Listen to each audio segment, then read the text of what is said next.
कोजागिरी पौर्णिमेचा औचित्य साधून नवरात्रोत्सवानंतर प्रत्येक भक्तांना वेध लागतात ते आईच्या चरणी भक्तीच्या माध्यमातून स्वतःची भक्ती अर्पित करण्याचे आणि लीन होण्याचे। पण यावर्षी सुद्धा दरवर्षीप्रमाणे अनेक भाविक भक्त हे आदिमायेच्या ओढीनं दर्शनासाठी जात असतानाचं मोठं चित्र पाहायला मिळालं। अगदी रस्ते हे गर्दीनं तुडुंब फुलून गेलेले असून राष्ट्रीय महामार्ग देखील अगदी तुडुंब गर्दीने भरलेले आहेत आणि यामुळे तुळजापूर आणि सोलापूर हा महामार्ग बंद करण्यात आला असून संपूर्ण वाहतूक ही बार्शी मार्गे रवाना करण्यात आली आहे। नवरात्रीतील 9 दिवसांच्या उत्साहानंतर सर्वांनाच आस लागते ते महाराष्ट्राची कुलस्वामिनी श्री आई तुळजाभवानी मातेच्या दर्शनाची। अष्टमी आणि नवमीला तुळजाभवानी मंदिरातील धार्मिक विधी पार पडल्यानंतर दसऱ्याच्या दिवशी सीमोल्लंघनानंतर आई तुळजाभवानी मातेचे निद्रावस्थेत असते। देवीला कोजागिरी पौर्णिमेला पुन्हा मंदिरात प्रतिष्ठापना केली जाते। देवी पुन्हा प्रतिष्ठापित झाल्यानंतर भक्तगण देवीच्या दर्शनासाठी मोठ्या प्रमाणात तुळजापूरला दाखल होतात।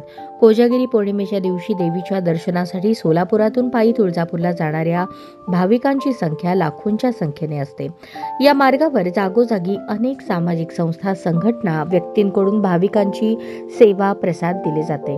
सोलापुरातील प्रसिद्ध श्री मार्कंडेय सोलापूर सहकारी रुग्णालयाच्या वतीनेही गेल्या अनेक वर्षांपासून या मार्गावरून जाणाऱ्या भाविकांसाठी मोफत वैद्यकीय तपासणी व मोफत औषधोपचार केले जातात।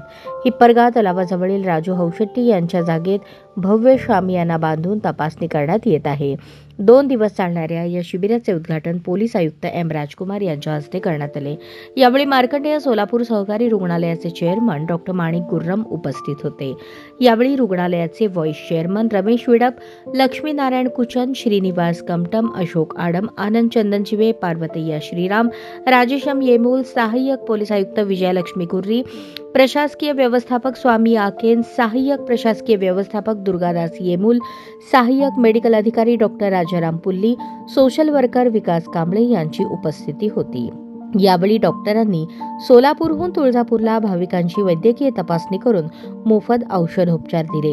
यासाठी मार्कंडेय रुग्णालयातील वैद्यकीय क्षेत्रातील डॉक्टर, सेवक, सेवकेतर कर्मचारी परिश्रम घेत आहेत। यावेळी या भागातील सरपंच व माजी सरपंच तसेच राजू हौशेट्टी यांचे मोलाचे सहकार्य लाभले।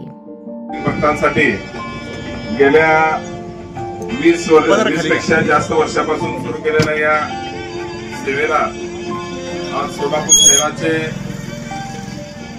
कर्तव्यदक्ष पोलीस आयुक्त श्री एम राजकुमार साहेब यांच्या हस्ते या ठिकाणी उद्घाटन झालेलं आहे।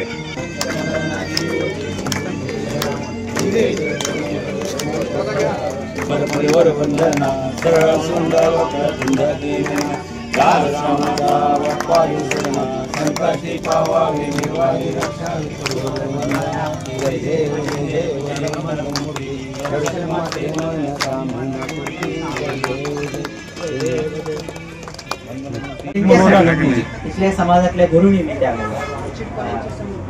बोलली असतील, सीमा आडम असतील, रामकृष्ण देत असतील, अनेक जण आहेत की त्यांनी त्या लोकांच्या त्यांना ट्युबरक्युलोसिस जास्त असेल तर विड्या वाळायचे आणि टेक्सटाईल इंडस्ट्रीमध्ये काम करणारा त्यातले जे फायबर्स असतात ते फायबर्स लंगमध्ये जायचे आणि त्यासाठी त्यांनी त्याची सुरुवात केली। आता 66 पासून आजपर्यंत म्हणजे बरेच दिवस केले, पण आज सोलापुरातील एक टर्शरी केअर हॉस्पिटल म्हणून सोलापूरमध्ये आमच्याकडे जवळपास महिन्याला 25 कार्डिओव्हास्क्युलर थोरॅसिक सर्जरी, ओपन बायपास होतात, न्यूरोसर्जरी होते, त्याच्यानंतर ऑर्थोच्या नी रिप्लेसमेंट होतात आणि 100 बेडचा आयसीयू आहे। पण सोलापुरातील सगळ्यात कमी इन्स्टिट्यूशन मधले सगळ्यात कमी चार्ज करणारं हॉस्पिटल हे आमचं आहे आणि म्हणून आम्हाला 66 पासून आजपर्यंत एवढा वेळ का लागला, आम्ही इन्कम त्याच्यामधनं कमी घेतो की मॅक्सिमम पेशंटना कसं आपण कमीत कमी याच्यामध्ये करता येईल हे बघतो। ऍट द सेम टाइम जे काही मिळतात तेच त्याच्यामध्ये टाकून आतापर्यंत आम्ही आणलेला आहे। नवीन काही प्रकल्प आम्ही सुरू करतोय, उदाहरणार्थ रोबोटिक सर्जरी आहे, आता किमोथेरपीसाठी किंवा मॅलिग्नन्सी सध्या वाढत चाललेली आहे त्याच्यासाठी आम्ही प्रयत्न करतोय, इन्फिनिटिव्ह वाढत चालली आहे त्याच्यासाठी प्रयत्न करतोय आणि हे फक्त एका दोघांचं काम नाही, ही संपूर्ण टीम जी आहे आणि आमच्या संस्थेचे प्रेसिडेंट सत्यनारायण बोल्ली साहेब ते आमच्या पाठीमागे असतात। ह्या सगळ्यांना एकत्र घेऊन की आमच्याकडनं ही कामं होत आहेत आणि तुळजाभवानीनं अशीच आम्हाला सदैव आम्हाला पाठिंबा देऊ